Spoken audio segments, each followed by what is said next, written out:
And as he's looking at it, he looked at his map and he looked at mine and goes, hey, the picture on the front is different. Wait, what? Yeah, the picture on the front's different. So I looked it up.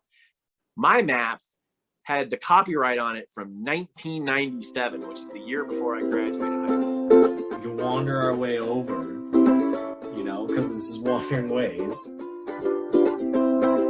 What's Bigfoot possibility?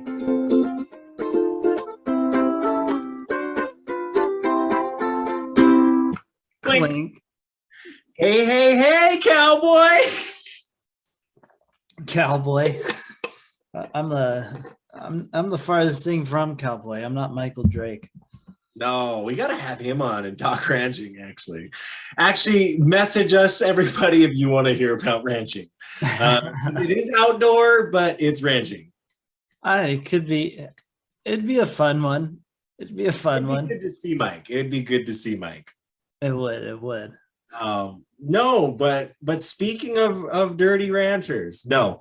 I'm going out. I was watching these documentaries, man, and like crazy. Smithsonian Channel. I got Paramount Plus. Well, Thea got Paramount Plus, and I logged into it because I ran out of other things to watch, and I've just been binge watching the Smithsonian documentary about like American history and this and that and Air Force One and all this crazy cool stuff. And I got into this documentary about the Battle of Little Bighorn, and this guy makes a comment, and you can tell it's based on his research, correct? Where by how the verbiage and how it is written comes out when he's talking about the bison, the American bison, and he calls it the Walmart of the Plains. And that is a native term coined for the bison, because that's kind of the way they explained it to remember it in history kind of nowadays, right? But also the joke that a lot of natives go to Walmart to get their shit. So like it's kind of the two worlds, and really only natives get it, where like in this documentary he doesn't get it and how he says it. But it also makes me question, because it's the Smithsonian, they're getting some government stuff when they're doing this research on the bison. And I did some bison research working for the BLM in a documentary in 2017, and this one's after that. Did you get it from me? The Walmart of the Plains, because I threw that in there because you don't see that on a lot of videos or documentation about the bison. Let me know at the Rougarou Smithsonian. Oh my goodness. I doubt that, but but I mean, good for you. Good for you. I'm happy that you can think that. No, it's good. It's all in good fun. It's a good documentary on Battle of Little Bighorn. I think they still give Custer too much, and they still give little credit to the natives, still kind of thinking they're savages and these people that didn't have economies and treaties and their own governments, like you gotta remember that these are normal people. But did you see, going to our other native friends out there on the islands in Hawaii, this is our luck. Oh yeah. The lava stops like a couple days, a week or so before we go to Hawaii. All summer long, no volcano, no nothing. And then it erupts. Yeah. That's just bad timing that it erupts. I remember you sent me the text and you just said the volcano erupted. And my first thought was like, I feel like if Yellowstone erupted, it would have been a little bit bigger than like the volcano erupted. And so I was like, what volcano are you talking about? Oh my God. No, we gotta have a code like the volcano. Maybe that is it, because this volcano is already erupted. But when if the big tsunami comes, right, I'll send you a text. It'll literally just be good game. Just good game. And I'll send when Yellowstone blows. I'm over here in Montana because we're gone. But we'll get like half hour over here in Billings, like before, like I'll hit the road in the Rougarou, like we'll be headed. Well, where should I head? Because you'll be safe on the West Coast, but you'll get the volcano erupted and you'll know what it means. Yeah. No, but it's a super, super bummer that we missed. Did you see where it is at too? Like the location? No. Kind of close to where we were staying. Damn. Yeah. So Yeah. super bummer. It's like 2 miles from Volcano House. Really? Yeah. Yeah. But that's that's nature though. You can't pick what you see in nature. yeah, that's why some people call it nature, because it's neat nature. Exactly. But we got some neat stuff for you guys. Big shout out to one of our pals in the community, Everyday Backpacker, for coming on for an interview today. Just phenomenal stuff. He talks about his wonderful trip down into Bighorns. And like I said, listen, go back to some of our early stuff that sucks. And I talk about the Bighorns because I go down there. And just the way Kalman speaks of them. Woo, woo. Yeah, it's a good one. We got our good friend Kalman, the Everyday Backpacker, on. Make sure you do check out his YouTube channel, Everyday Backpacker, where you can see videos of the stuff that he talks about today. He talks about some of his videos and stuff. Check out his Instagram, everyday_backpacker. There's a little bit of a hiccup between the two difference. So make sure Instagram's everyday_backpacker, YouTube, just Everyday Backpacker. Make sure you go and check him out. He's got good stuff. He talks about some of it today. So maybe you'll get a taste and then check it out. That works too. But anyways, here is our good friend. Swag. Love it. Anyways, we are back, and we brought back our good friend, our fellow wanderer, the Everyday Backpacker, Kalman. Thank you so much for coming back on a second time. We got the 2-timer here. My pleasure, gentlemen. Good to be back. Yeah, exciting stuff. You've just been busy, which I've seen, and I've been meaning to just catch up with you, but like life, man, you become an adult and I swear to God, you just become busy. More busy. Yeah. What really sucks is when you hit the 40-year mark. Like I hit 42 years ago, and my level of cranky old manness like ratcheted up about tenfold. I'm about like solid 6 months away from sitting out in the front yard with his cane going, "Get off my lawn!" I'm kind of there already, so I'm interested to see where I'm at when I'm 40. Hopefully not too far, but yeah, you've been looking like you've been doing some awesome adventures following along on the YouTube this summer. So we kind of just want you to go into those adventures. Yeah, I was able to get a few things in. Admittedly, it was less than I planned. Unfortunately, these wildfires created a lot of this stuff called smoke, and as much as I love backpacking, I don't feeling like I smoked an entire carton of cigarettes afterwards. So a couple of planned trips didn't happen. We were still able to get out and do some pretty awesome stuff I was pretty excited about. So we did the first trip of the season. A buddy of mine and I went up to Elk Lake for an overnighter. And that was the first time I got to try out my new top quilt, which was pretty stoked about. The second trip we had was supposed to be 4 days. Unfortunately, even though this year was one of the driest, warmest on record for Montana, we picked the one weekend where it snowed, rained, and froze in Red Lodge. So we made it up to Lake Mary, which is above Quinneball Meadows. And it's a pretty easy hike back, with like the last mile and a half is like 2,000 or 3,000 feet of elevation, just like straight up. And it was raining halfway all the way there, and it rained while we were at the bottom, and then we dried out during climb up. And so we thought, all right, we're up here, it's dry now, set up camp. And then all night long and all the next day, it just rained and nasty. And we were supposed to climb a mountain that was all grass, which would not be very easy to do if it was wet.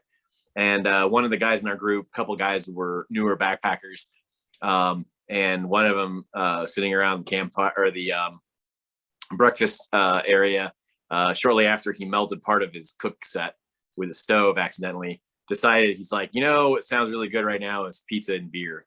And all of our morale was at a point where we're like, yeah, no, that does sound a lot better. So we packed up and we headed down. No, Yeah. hey, no shame. I know the feeling. Me and Mark have had a few of those where it's like you do the leg of the hike almost. You're like, oh, that's it? Well, let's go home and try something else tomorrow, because like I don't want to camp at night and then hike out of here when we just hike out now and do more later. Yeah. Well, again, the ironic thing is even though it was snowing and raining constantly the entire time, we were in a fire ban. So we couldn't have a campfire. And it was kind of up in the side of this mountain. It was just like, this sucks. Let's go down. So we went down to Red Lodge. We'd stopped in the Red Lodge Pizza Company, got a bunch of pizza and some beer, and then we bar hopped. And it was still fun. Just wasn't a backpacking trip. I mean, I get that. We've had many of that. We had a couple glacier trips like that where we like to do it right after the 4th of July, and some seasons it's still wet and rainy up there because that's still springtime in a sense in the mountains. And we've had that where, hey, we're not doing that today because it's downpour. It's like, sorry. Well, like we mentioned in the last one, the mountains are notorious for you can't predict the weather. The weather was predicted to be beautiful and sunny and dry the entire time. It was nuts. It was miserable. So yeah, especially when mountains make their own weather. Another question I had for you. You said on the first trip you tried out a top quilt, or what? A quilt? What's it called? What's it for? I was curious. So it's basically another take on a sleeping bag. In essence, it's a non-hooded, non-zippered sleeping bag. Okay. Of course, the idea behind all backpacking equipment is how can we make it as small and light as possible while still being functional. And so a top quilt is, I think most people hear quilt, they think of like the thing you throw on your bed. Yeah. In this case, a top quilt is essentially a sleeping bag. So it has a closed toe box from about the knees down. So it's a regular like sleeping bag toe box, but then the bottom half of it is cut up along the back. And there's no hood like a mummy bag has. And what it basically does is there's 3 straps on the back, and 2 of those straps go around your pad, and the third one kind of keeps everything together. And so in essence, you have this, because the heaviest part of any sleeping bag is its zipper. Zippers are pretty heavy. And so what this does is it allows for having that completely enclosed feel, still rated to 26 degrees. And, but because it doesn't have a zipper, basically the open side of it is between you and the pad. So you sleep on top of it, because when you sleep on top of a sleeping bag, the insulation that's underneath you, it doesn't do anything. So when you compress insulation, it doesn't trap any air, and so it's useless. All your insulation underneath you comes from the pad. So what they essentially did was they cut the middleman out and then just took the bottom half of the sleeping bag off. And so it kind of wraps around you, and it allows for it to be relatively lightweight. So it's about half the weight of my sleeping bag. It's 19 ounces. And compacts down to about that big. Oh, wow. So you gain a lot more size and stuff. It's not like sleeping in a sleeping bag. I mean, if you roll over, toss turn a lot, you can occasionally break the seal, so to speak, and get a little bit of a cold draft. But I love it. It's worked out really well. I'm going to do a review on it here soon, since I did an introductory to it, but I hadn't used it yet. So this will be a review on how it ended up working for me.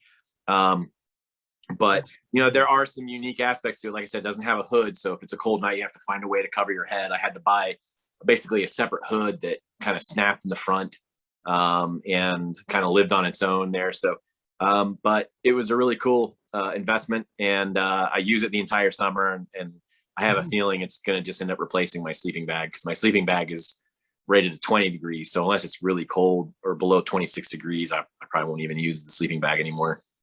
Well, that's good. I know you're very big on the weight that you're backpacking around, just because of the items and stuff you may bring.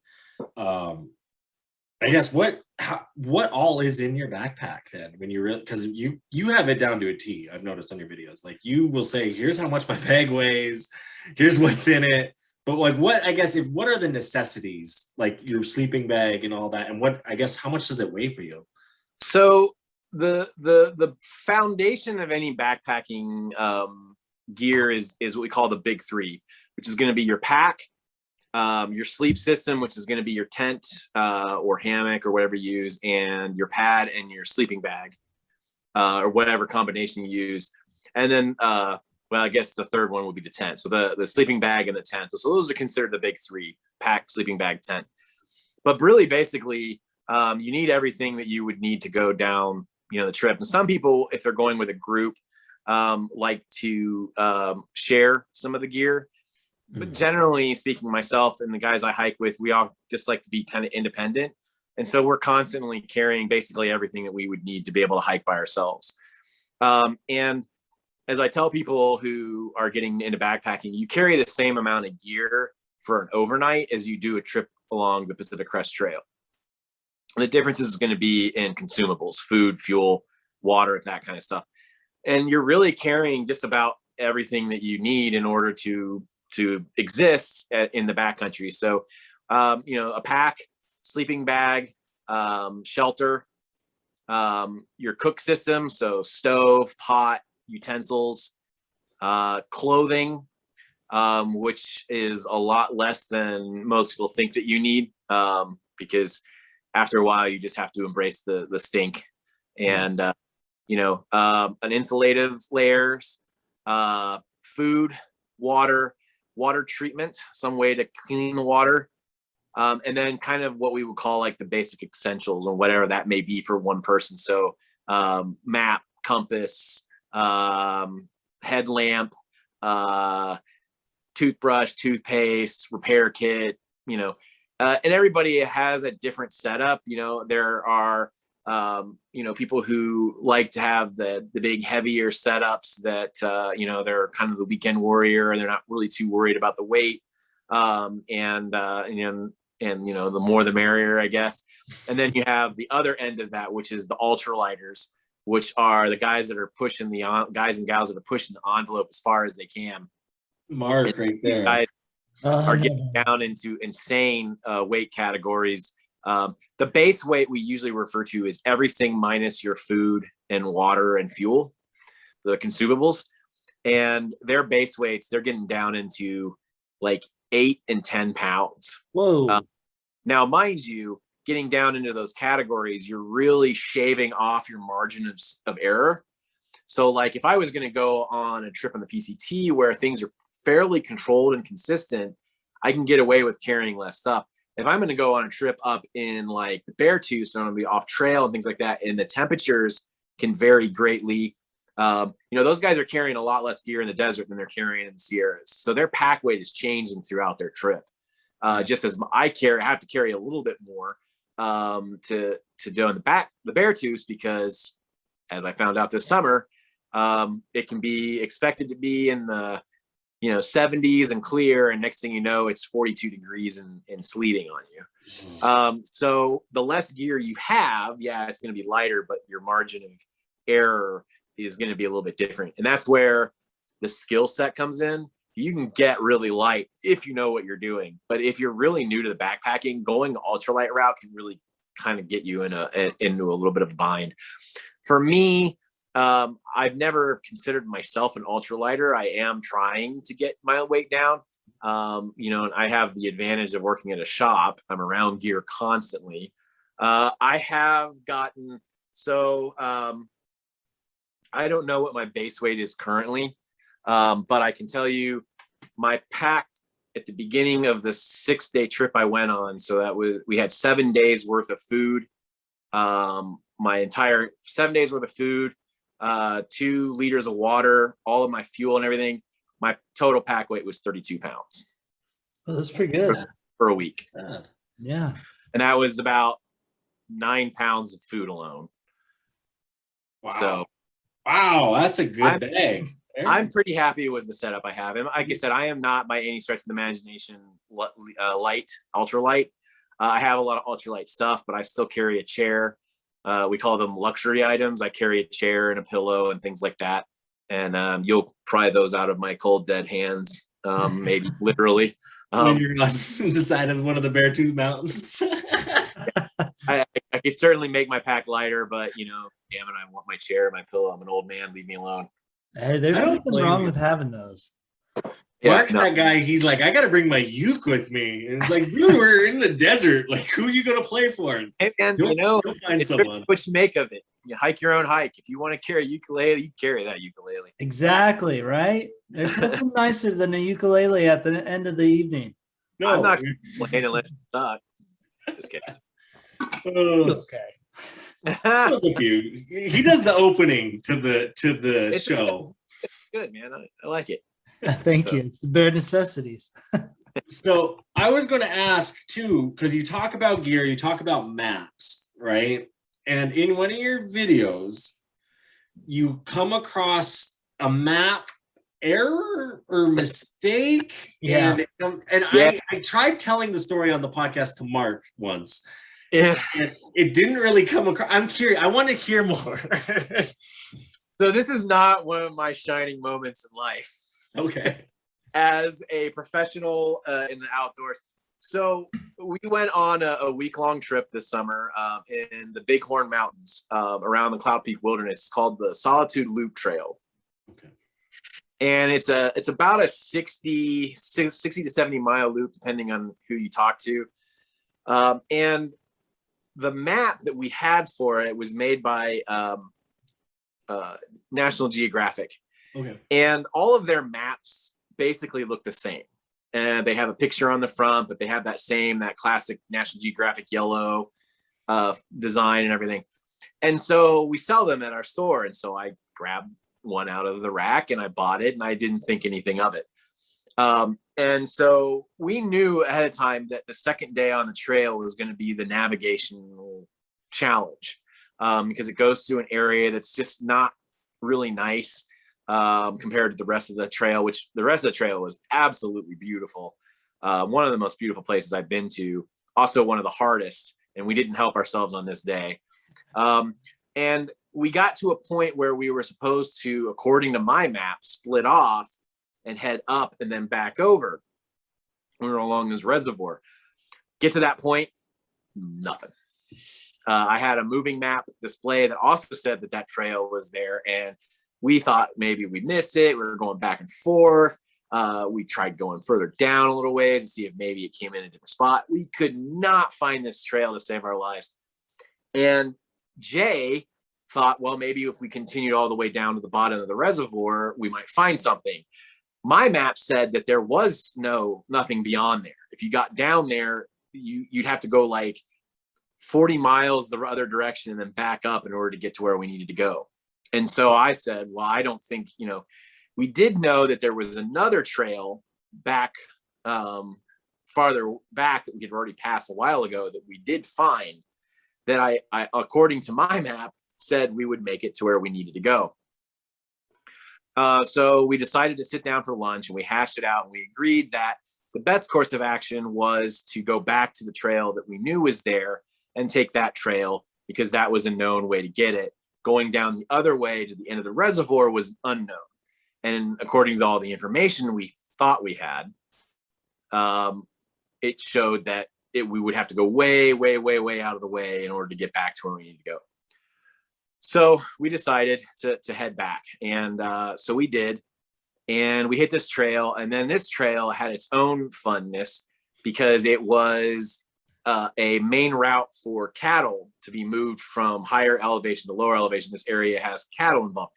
And if you've ever been on a cattle trail, they don't stay on the one trail. They go all over the place. And so you end up with this really braided trail and you'll just get off on these braids and things will, disappear all of a sudden. So now you get lost. So I had to use my moving map display basically to make sure that we were, did we lose Zach? Yeah, we did. I was going to let you keep going and try and get him back. Okay. So it continued on down and eventually found out where we needed to go and, get down a little bit further. And it was just this crazy nightmare. The trail, when we got up at top, wasn't where it was supposed to be. So we didn't know if we were on the right trail, and it went down these crazy switchbacks. And we got down to the bottom. We thought we were going to cross over the river, which we never did. And we finally found a campsite. We were just haggard. And so we're like, all right, we know where we are. We never got lost. We always knew exactly where we were at. We just didn't know if where we were at was going to get us to where we needed to go. And so we set up camp, and we're like, we'll just tackle this in the morning. So the next day we continue on down this trail that is not on my map at all. And we knew that there was another reservoir, and we were headed towards that reservoir. The only thing we didn't know is, are we going to be stuck on the wrong side? Are we going to be able to cross the dam? All that. Long story short, we make it there. We cross the dam. Everything's fine. We get back to where we need to go. We were never lost, but we definitely took a different route than we should have. And we found that out later that day, as we were getting ready to head up to Highland Park, which is one of the most beautiful places that we were at on the trail. The other member of our group decided to pull out his National Geographic map of the Cloud Peak Wilderness. And as he's looking at it, he looked at his map and he looked at mine and goes, hey, the picture on the front is different. Wait, what? Yeah, the picture on the front's different. So I looked it up. My map had the copyright on it from 1997, which is the year before I graduated high school. His map had a copyright of 2020. Lo and behold, his map showed that the trail we were looking at no longer existed. The trail we needed was at the bottom of the reservoir. So had we continued down like Jay suggested, we would have found the trail, no problem. Dang. So hindsight being 2020, again, we were never lost, but if I would have bothered to look a little bit closer at my map, I would have realized I had an outdated map, and that things had changed. So did that add any extra mileage to the trip? Actually, it did not. If anything, it did make it slightly shorter, but it was a lot more physically challenging section of trail than the one that we would have taken. Because we basically climbed up to the top of this ridge and then took this just hellacious hike down. I know everybody really likes to complain about hiking up, but really physically hiking down or really steep down is so much harder on your body, especially with a pack on your back. We were just haggard. And Jay really wanted to cross the stream and then camp. And I had to basically be like, we got to just stop. Like, we got a good campsite, we don't know when our crossing is going to happen. So yeah, we camped there. It ended up being an okay campsite. There wasn't much of a view. The next morning I was on my way to dig a hole to make a morning deposit, and got the crap scared out of me by a moose. So yeah, I was about 20 feet away from me and came blasting out of the bushes. Holy cats. Gosh, and those guys will fight you because they just want. I'm so much more worried about moose than I am bear. 100%. A bear will leave you alone. A moose won't. Yeah, the only thing that's ever charged me in the backcountry was a moose. So does that happen to you multiple times? When was this? Yeah. Yeah, I got hash marks in the pack. No, the only time I was actually charged by a moose, it was actually an odd. We were in a bend, and there were people coming up from the bottom, and we were coming from the down, and it was a female moose and a baby, a calf, and she was trying to get away from the other group and just kind of stumbled upon us. We didn't know that. We just saw big moose coming through bushes, and my buddy was a little bit ahead of us, and just heard him go, moose, moose, moose, moose. He's coming right back up towards me. So we pulled the bear spray out on that one. I would, yeah. Those things, moose are scary creatures. Like, people. Well, in classic form, the group coming up were a bunch of what we call Turons, or tourist morons, completely clueless. They're like, oh yeah, we saw the moose. Isn't it cute? Yeah. Sure, it's cute. That's one way to put it. So yeah, that was my map misadventure. I got a lot of friendly ribbing from my fellow hikers and stuff, because I made a rookie mistake. Well, my question too is, since you work at the store that is selling these outdated maps, what was that? What'd you do there? Well, I went back to check and I just managed to get the last of the old edition. And I know the guy who buys maps and he goes, "Oh, I didn't even know they changed." I was like, he played you. No, he put it out there, knew you were going. yeah, they just Get it in there. He's like, he's going to be on this trip. I'm going to add 40 miles. And that was one of those moments where I could have very easily just left all of that out of the videos and just, but for me, I believe authenticity and believe in authenticity in what I make. And I think so many things we see on social media, everybody just does what, it's like perfect and everybody looks like they're an Abercrombie and Fitch model and everything good happens. And it's so unauthentic because backpacking sucks. I mean, it's a lot of what we call type 2 fun. It's fun afterwards, but during it, you're just like, God, this sucks. And it's so disheartening, I think, for new people because they see all the stuff that gets put out and all these people doing it like perfect and never having a bad day and everything. And they're like, what am I doing wrong? And so for me, I was like, yeah, I screwed up, but it's a learning opportunity. It wasn't dangerous. We didn't, but I've been doing this since I've been in my 20s and I still make dumb mistakes. And I think it's important just to be able to say, it's just something that happens.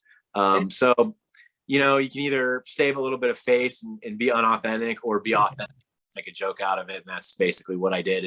And it's funny because, one of my hardened punters was like, man, I don't know if you should put that. I'm like, dude, it happened. It's part of the story. Like, it helps because it makes you think too, like, hey, maybe I should check my map, or bear spray does expire, or just little things like that. I tell people I'm not actually an expert. I'm just a guy who's made a lot of really dumb mistakes and lived to tell the tale. And another, like, if somebody else now thinks, hey, I should check to see if my map's current because this dumbass. You're going to get me. I'm going to check my maps. Yeah. I really am. Human too when you do that, because everybody does it. Maybe it's not in the backpacking world, but everybody makes silly mistakes. Hey, Hawaii Volcanoes made many mistakes on their mileage markers for us. Like, I swear to God, it said like 2.5 miles every sign we got to. Yeah, but it felt like the distance never changed, and what we felt like we hiked a mile. Yeah, like it should say 1.5 now. Just going around it. It was actually go straight. Yeah, you're caught in a twilight zone. The never-ending trail, son of a bitch. Oh, I love it. I mean, with that, I like that you bring up the authenticity, because to me, when I go to YouTube or go to these different media sites to learn or do a how-to or just to educate myself in a subject, I want to hear the trial and error. I want to watch the car. If I'm going to change something on my car, I want to see the guy do it on the exact, do it this way, do it that way, so I can do it. And I totally think that what you're saying is it's that glamour, and what I don't like about the glamour too is you get a lot of the people who, okay, I went to Old Faithful, I went to Lamar Valley, I went to Mammoth Hot Springs, and I did Yellowstone. And it's like, yeah, you did. Yellowstone's great. It's for everyone to see, and proud of you. But they'll take those pictures and they'll be an Instagram influencer. And you're just like, but did you actually get off the trail and experience the park for what else it has to offer? Because you're claiming to camp and use these items and do these things, and it's not quite that authenticity, and no disrespect to the late Gabby Patino, but one of her last seen locations was a hotel. If you're an Instagram influencer and you're getting paid money to be living out of a van, I expect you as a follower to be living out of that van. I get it, on trips you're going to take these breaks and do that, but to me, it really it's scary when you look at the media and you look at the people we follow and trust and the decisions they make. And well, I'm going to do that because this guy's saying do this. But it's like, you really got to find that authenticity. You got to dig. It's more than just a Google search. And we're living in a generation where we Google search it. That's the answer. No ifs, ands, or buts about it. But there's a book that I read. It's called Last Child in the Woods. And he makes a very interesting point. He said, we've raised a generation where if you can't Google it, is it even real? And there's a lot to that. You know, your information, you have all this information, but what is the nitty gritty of that information? And it's interesting that you brought up that, you know, tragic case with her, because not only does that have, you know, the hotel and the authenticity of what she's doing, but in a real world sense, you know, you look at a lot of the things that were posted and everything's happy and they're doing this great epic trip and everything's lovey-dovey. And come to find out it was a tragically toxic, you know, relationship where I hope they hunt this guy down and find him. Yeah, exactly. And you know, it really should make a lot of people think, you know, about what are they portraying? You know, what are you portraying? And are you setting people up for, you know, even worse failures than getting, you know, momentarily misplaced because you have the wrong date on a map? You know, in that case, it can be very much because people have this false expectation and this false belief of what they're seeing as being reality. And, you know, again, like I said, I talk about my mental health struggles and why the backcountry has helped with those. And I've had a few people, even in my family, that say, well, maybe you shouldn't talk about those. And I'm like, but this is a reason why I do these things. And it's an important thing. And more people have them than don't. And, you know, if we make it seem like, you know, I could very easily, through my channel, make it look like I have my entire life put together and that I do everything perfect and da da da da. And the reality is it's a miracle I survive half the trips I go on, because, you know, things just happen and they change. You know, one of the earliest when I first before I even started making my channel, I remember watching a guy and he said all the right things and his video production was top notch. And we're watching him and I think, okay, this guy is, you know, he's pretty good. He seems to know what he's doing. And he went on a long trip. It was supposed to be a 3-week trip, the through hike of the John Muir Trail. And 4 days in the trip, he just abandons the trip. And that happens, you know, people get off the trail, they bite off more than they can chew. But I was like that, you know, there wasn't any bad weather. There wasn't really any reason for him. He wasn't pulling heavy miles.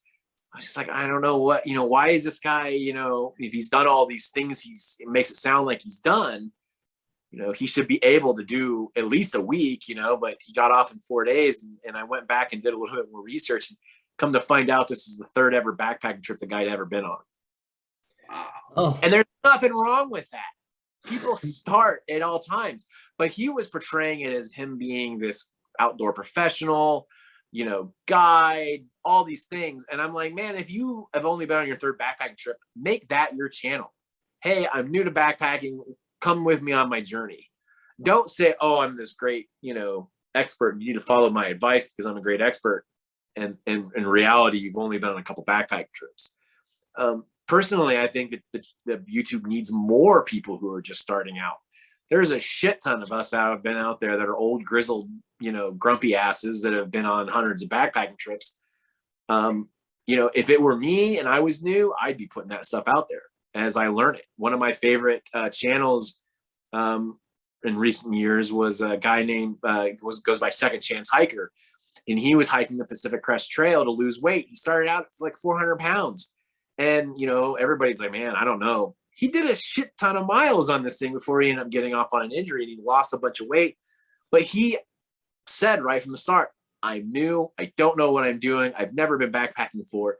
And I was like, man, this is awesome. I'm rooting for this guy. I want to see this guy do good. I want to see this guy. And he was super authentic and he's continued to be super authentic. And I think we could use more of that. But as far as I love it. And well, I love it. And I like what you're saying, because I think part of it too, it's just that keep going mentality, right? Where I think we do get caught up in the likes and the shares and the no one's commenting on my stuff, you know, and I think the problem is we live in a society where that means something. Instant grab. Yeah, Exactly. I think it's just, it's a classic saying we've probably heard when we were all kids, and we tell kids, they'll tell kids too. You can't judge a book by its cover. We've heard a million times, and it's the social media is the same way. You hear it. Even It's if not it's a in the cover. backpacking nature world. It's everywhere. It's out there. It's where people are portraying their lives, and it's different from what's shown on Instagram or Twitter or whatnot. With social media, I like what you're saying with it can't judge a book by its cover, because it could be a really pretty shiny cover that you want, and it's a shit book. Yeah. Well, backpacking is a great unifier, but a lot of people out there want to make it like this competitive thing that it's not. There's a lot of really great hikers out there, myself included, who are slightly overweight. We're not, when you think of, world-class hiker or backpacker, you expect this guy to be like long, lean, and mean, all muscle, and it's just not true. At the end of the day, it's just a lot of, it's just walking while carrying shit. There really isn't much more to it, Exactly.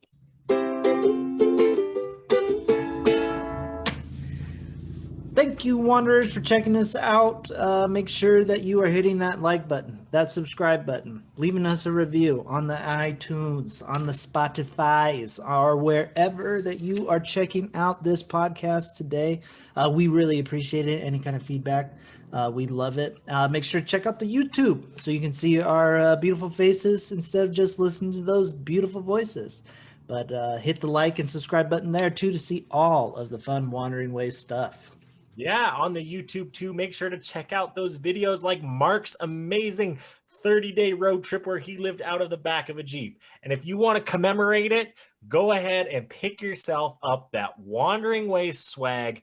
In the Linktree bio, click the swag button. If you're just on YouTube or Google or some sort of thing, go teespring.com/wanderingways. You'll find us. You'll find socks. You'll find shirts. You'll find whatever you want to put our logo on, and you can have it for sure.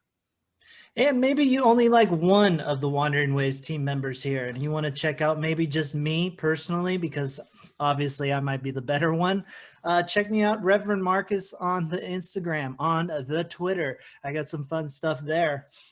Hey, and you might be into Jeeps. You could check out my Jeep, the Rougarou. You might be into adventures. Check out Zach of Wandering Ways. Who knows? You can find it all with us at Wandering Ways, the nature podcast. Yeah, let's keep wandering on. Alrighty, it is the time. It is my favorite segment. I've said this multiple times throughout, but it's time we do a little cool shit in nature. We love it. We find videos, pictures, stuff on the internet of just cool things in nature. This one was actually sent to me from Zach. So if people don't like it, don't blame me this time. But I usually blame Zach anyways. I've been trying to tell everybody, but apparently animals attacking animals, like, we get bad crap for. So, Oh shit. but anyways, this is this week's cool shit in nature. It's just a girl going to her car, and sure enough, there's a black bear in the car. I love that she's like closed, like, I'm gonna lock you in, bear, like lock you in my I car. can't say I wouldn't have done the same thing. Yeah, You do Cleaning really himself. weird shit when you're presented with stuff like that. I love it. She goes, oh shit, oh shit. yeah. Bear's out. I'm running inside, and look at the bear. And then he sits down and starts scratching himself, like, oh, we're good. What the hell, lady? Just And- trying to find my car keys. He probably has no idea what just happened. Yeah. And that's why you're more afraid of a moose. Yeah. But yeah, love- so That's this is hysterical. that first cool shit in nature. It's honestly a pretty good one. I love all the apples too. The Yeah, basket right. of apples. I'm surprised the bear didn't just go back and start eating the apples. Oh, I know, right? Here's the other one. This is a cool kind of rock. That is weird. I don't. Wow. Yeah, Rare they call it solidite. a solidite mineral rock, and it looks like it's straight up just glowing. Right. I thought for sure it was like a piece of like lava rock or something. Yeah. Like, dude, you should put that down. Yeah, right. I thought the same thing when I saw it too. That is, nature is just cool, full of cool shit, man. Exactly. I think Yeah, that that's what we've been saying. has something to do with the light because it We got kinda a whole goes with it. podcast about this. Exactly. We have a whole segment showing it off. Oh man, it's good. It's That's real good. Cool shit, nature. It is, and that that's where people need to come on the YouTube and watch because sometimes they just hear our exciting voices chirping in the background. Or they can stop over and see the cool shit in nature that you do, Kalman, with the everyday backpacker. Yeah, I've been pretty excited or pretty happy to see some cool shit. We did see, like I said, we saw several moose on this trip, this week-long trip. The very first night, we camped at a place and there was a bull moose just eating shit out of the lake, right in the middle of the lake, Oh, that'd be cool. sticking his head right in the water and pulling out. And then the last day, we had another male or a bull moose. It was just down eating out of the edge of the lake. So This was that bighorn trip you're talking about, right? yeah, it was a bighorn trip. Yep. When did you? What time of year did you do this? July, right? We did that in July. Okay. And when we set out, the fires weren't too bad. The first couple of days we didn't have any smoke, and like the third day we woke up and we smelled smoke. And of course, it's a little different when you're actually out in the backcountry because we didn't know idea where this fire was, and we're like, So when we got up to some high areas, we were looking around to see if it was near us, but fortunately it wasn't. But yeah, I mean, it was pretty wild. The first night it got down into like the 30s, the upper 30s. And then during the day it would get up into the 80s and 90s. And I think the last night we were there, which of course is the only day that I actually got my shoes wet, the night before we were crossing a stream, and it was like our last stream crossing and we were tired, and I was like, I think I got this, I'm not going to change my shoes. Halfway I fell in the water. I was like, shit. Oh, So my shoes are completely soaked, and they were still soaked the next morning, and there was ice forming on our trekking pole handles and stuff. It got down to like almost freezing, and You don't want down the feet. yeah, nothing worse than putting on a pair of cold wet boot shoes. But they were dry within a couple of hours, and that last day ended up being some of the most spectacular scenery. And even though the day before, so apparently I have a thing I didn't realize until this trip, that I hate putting my tent away wet. Don't know why, just a thing. And it had rained the night before, and the next morning I was packing everything up, and I thought it was supposed to rain all day. It didn't. And I just, it was like that moment where everything just kind of hit the wall, and I was like, this sucks, and tossed my tent on the ground and stomped off and decided that my life was worth nothing, and I was a complete fraud because I can't make it 6 days in the backcountry without having a bad shitty day. And here I am telling people to go backpacking on YouTube videos and shit. And yeah, again, it's just one of those realities of trips. You spend a few days in the backcountry and you just get frustrated. But a mile or two down the trail, all that was forgotten. We ended up having some beautiful last days, and it was a great trip. But yeah, full range of emotions. I get it. I've been there. I've almost died, I would say. Mark would have left me up there. He came back. He would have come back, but he would have left me to go get out. I feel like Mark's getting the brunt of the shit on this video. I do. I normally do. I'm sorry. It's fun. I mean, Come on, Zach. He's the guy that doesn't plan. That will be like, it's 10 miles and it ended up be like 24. Well, yeah, it was like 10 one way. Mark, I think you and I would get along on a trail. I really do. And that's another question I have for you. What do you have this spring? Do you have anything planned in the spring, early summer? Because that's when this guy is only free. I don't have anything planned. So I am not a believe it or not, I am not a long distance planner. We do want to do a trip in Connor and myself, my buddy Hot Pants, his trail name. By the way, I got a trail name over this trip too. My trail now is Ghost Mule. Okay. Ghost Mule came about because on the second day of this trip, before we got lost, we were coming down a hill, and I swear to God, or whatever deity or force you believe in, I, at the bottom of this hill, saw a mule with saddlebags, 2 canvas-sided saddlebags on its sides. And I told those guys, like, hey, we got some pack animals coming up. We might want to be prepared in case we got to move out. We get to the bottom of this hill. There's nothing. Nothing. No people, no animals, no tracks, nothing. So, like, are they, in your mind, are they hunting and you just didn't see them, or like you got to the spot and like you could see for miles and be like, pack animals almost always leave tracks. okay. Too big, they're too heavy. There wasn't anything new. Like, I've been out long enough to know. My first thought was maybe they took off, but there was no sounds. There was no way an animal that big could have gone off. I can't explain it. It's possible that somebody is really good at hiding, or this, mule just managed to get away from somebody.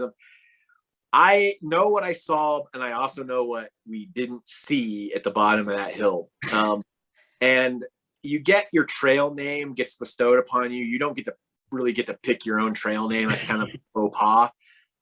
It usually involves some kind of dumbass situation that stands out. And so for me, seeing a non-existent mule was enough for Jay, who I feel was the one that was qualified to give these trails because he's done the Appalachian Trail and the Pacific Crest Trail. His trail name's Phantom because he just kind of shows up, and it's an accurate name.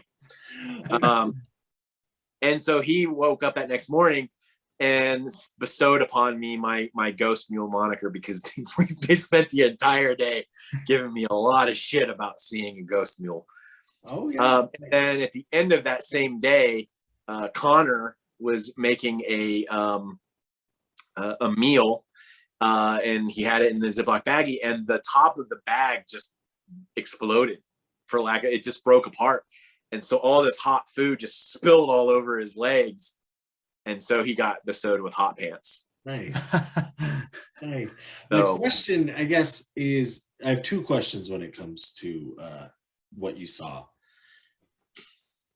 Is it if it is a creator or a spirit trying to communicate you? One, I'm curious, what are they trying to say to you with the pack animal? And 2, could this possibly be an confirmed sighting of Bigfoot? I was thinking the same. So I have been a lover of Bigfoot for most of my life, and I don't believe there was any way that this, I would hope, would not be my first experience with Big Hairy. No, it was very clear in my mind. There were bags. They were square. They were canvas, white, with brass buckles. And this was a mule. It was clearly a mule. In the bighorns. In the bighorns. Now, I don't know if it's to be trusted or not, but Jay did say that this particular stretch of trail, a mule died. So could it be a residual haunting, if you will? I have no idea. All I know is I saw at the bottom of the hill mule that the 2 guys that were with me did not see. I had not taken any mushrooms. I hadn't smoked anything.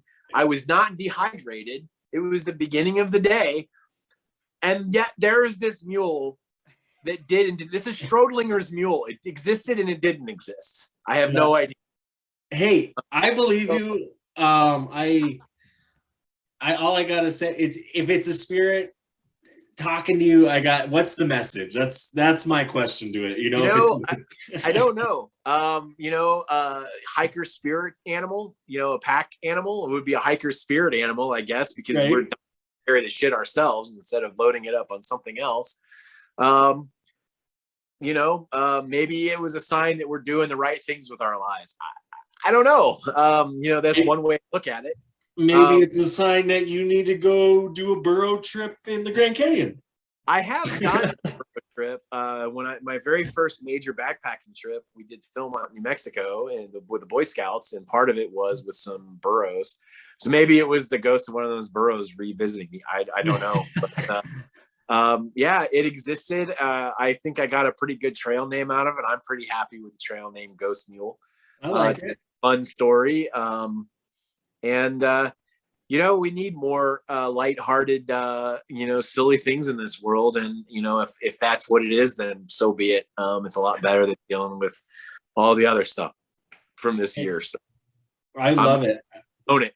We document so much stuff here on the podcast, from Matt's Bigfoot splash encounter to, which is awesome, by the way. You're right. And then to Mike's Bigfoot encounter, and even I Know Squatch's. Just very different encounters people have in nature at the cool things. And I mean, ghost mules.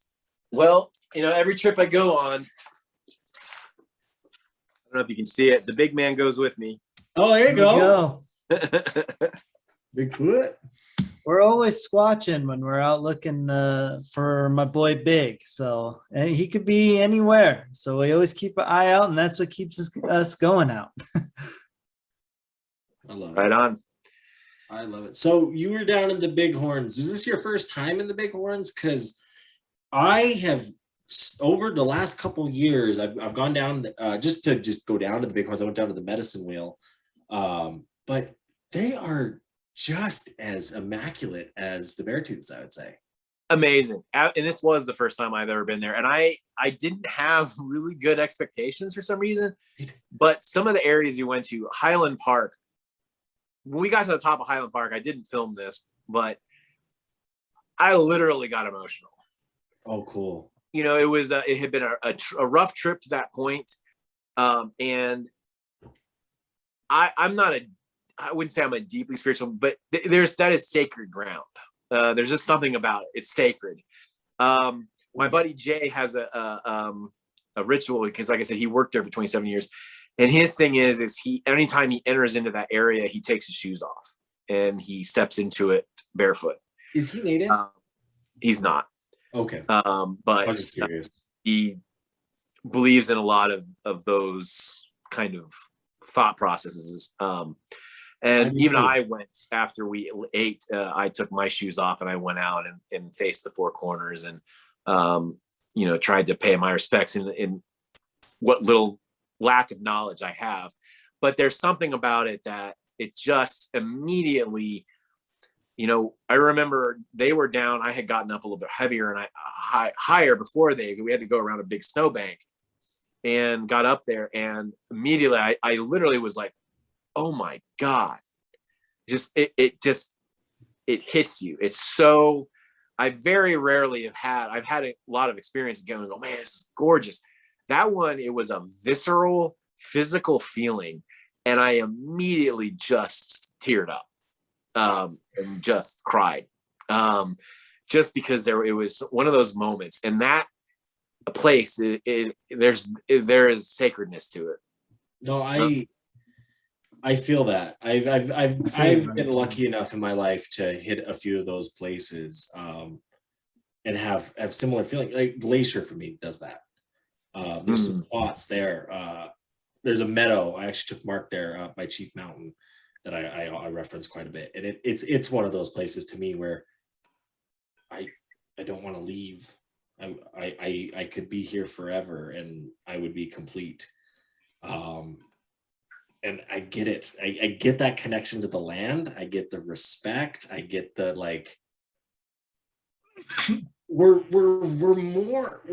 there's just, we like to think we're so special sometimes as humans, but really we're not, and we're a part of this thing. And I think those places help us realize that, those it's places bigger than me. feel small. Yes. You not that you feel like you don't belong, but that you are one small part of this whole thing. And that was that place. And that was just one of many places that we came across. The going over Geneva Pass was absolutely gorgeous. The whole last day, going through the area, Misty Moon Lake, and going to the base of Bomber Pass and Florence Pass. I love the videos I made. They don't do it justice until you see it. And at the end of the trip, even though there were a lot of hardships, there were moments where I was ready to give up. At the end of it, it still was one of the most amazing trips I've ever been on, and I would go back in a heartbeat. Yeah, That's awesome. And so you said it was about 40 to 60 miles, and so are you doing about 10 miles a day, kind of? We were averaging 12 to 14 miles a day, so we were going pretty quickly. Yeah. We had planned for 7 days. We did it in 6. Okay. We could have stayed an extra day, but it was only noon by the time we got to where we were planning on camping, and it was just like, I think we were all ready for a shower and a hot meal. And so we, powered out, and maybe we shouldn't, because the last day we ended up doing almost 16 miles. But we were moving pretty good. Yeah. 12 miles is pretty good. Yeah. And it was, I think I looked at All Trails, and they said that the trail is around 60 miles with almost 10,000 feet of elevation gain total. Yeah. So there's a lot of up and down. The very first day we went over a pass, it was 11,000 feet. We started at 7,000. And yeah, I greatly underestimated some of this trail. But I love the Beartooths, but man, the Bighorns are not to be laughed at. They're absolutely gorgeous. Yeah, and actually with the medicine wheel, they say the earth that it is built on is some of the oldest earth in the Rocky Mountains, and where they have found similar objects like that on top of the Rocky Mountains, all the way from Mexico up into Canada. I believe it. Like I said, there is something there. There is a sacredness, to the point I felt like I needed to be there, but almost like I was intruding. Really? If that makes sense. Yeah, I know this feeling. I like how you mentioned how, the video and the pictures are beautiful and everything, but it doesn't do it justice. That's such a theme, and why getting outside and stuff is awesome. Going backpacking is so sweet. It's because you get to do it justice. Well, and I like too, because you said place. You didn't take a video, and I know why, because it was too good of a place, and there are some of those moments that's like, I'm keeping this for me. Mm-hmm. Yeah, sorry. A lot in Highland Park, again, mainly because it was just it didn't feel right. I felt like it was someplace that people should be aware of, but they need to come see it for themselves. And it demands a certain level of respect. Apparently they were going to make it into a national park at one point, and the people in the area said, no, we don't want that. Because they were going to build a road up to it. You were going to be able to park right into it. And I think that would have been an absolute travesty, because it's so surreal, and almost in a sense, and I don't want to go again too metaphorical here, but right before we got to the last climb, we stopped, and we heard a noise and looked up on the ridge above us, and there was a female elk on top of the ridge staring down at us. And it was most likely the matriarch of the group or whatever, and clearly there was probably more elk down in the valley that she, and we didn't see them again. But it was almost like, it felt like almost like the gatekeeper, if you will, like almost demanding that we pay attention to where we're about to step. I don't know if that makes any sense or not, but that's how I felt. And from that moment on, I felt like I was a guest to a place that I may or may not be worthy to set foot on. I feel that.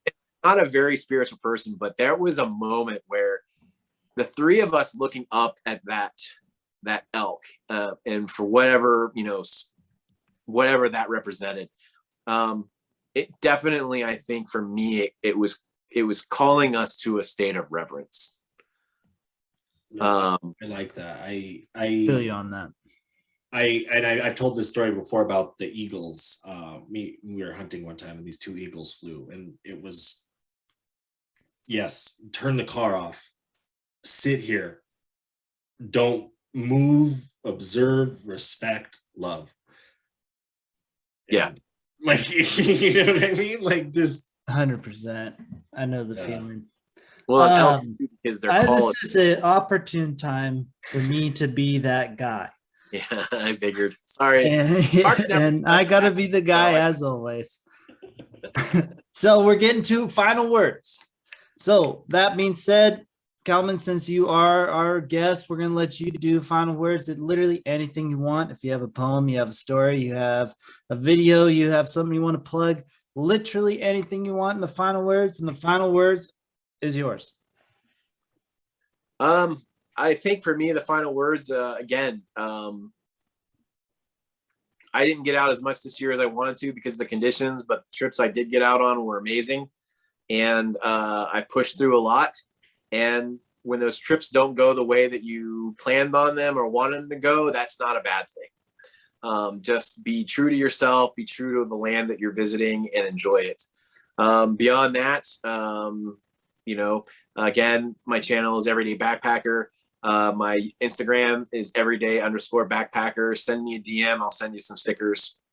And thanks for having me on again. I really enjoy it. I enjoy talking to you guys every time. Yeah, no, we appreciate it. We really do. And go check out your channel. It is really cool. Like I said, I'll find myself at work sometimes listening to it in the background because I like listening to, your channel, nature videos.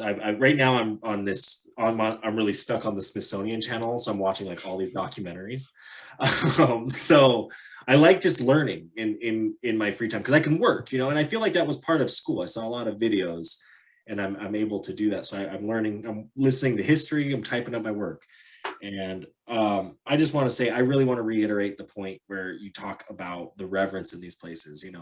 There's a reason places like Devil's Tower have medicine bundles, and then the national parks comes in and say, hey, this is going to be our first national monument. There's a reason Yellowstone has, the old lady digging stick, Independence Cap right there in Mammoth Hot Springs, because those places have had that nostalgia and that magic about them forever. And the native peoples got that. And probably to the point why the park you're talking about wasn't a national park, because the locals are saying it's going to ruin the area and it's too great of an area to ruin. Why would we do this? It's so remote. It's beautiful. It's pristine. It's perfect. That elk could have been looking at you because I've never seen a human before. How probably remote and beautiful this place is. And I take that and I challenge our listeners when they are in these places to think about what those 100, 200, 500, 1,000 years ago were thinking when they were in that spot. Because when you're in those places, you are having thoughts, and you're not having the 21st century drama thoughts. You're having that rock is big. I want to climb that tree. I want to do that. And put yourself in those people's minds that were living in that time. And then when you look back at those places of history and in those locations that are talked about, you'll get an understanding and a better understanding, and you'll help have that reverence and that respect that everyone's wanted going forward. Amen. Amen. Reverend's final words of wisdom. I just want to say thank you again, Kalman, for coming on. It was an absolute pleasure. I loved listening to the stories. I actually literally have written in front of me Highland Park because I want to go do a little research, and you made it sound so good and beautiful that I have it written right here. So I remind myself to look into it here after the episode today. Just don't do it. Look, you made it sound amazing. But you know, the other thing I liked and was my main words here is about the journey, enjoying it, right? Things go wrong. That's what makes the story better, though. It's whether it's freezing your tail and you're calling it a day, or if you saw, but I don't know if you saw a mule. It's all about the story and the end. But yeah, thank you everybody for listening. That being said, peace out, everybody. Bye. See you on the trail.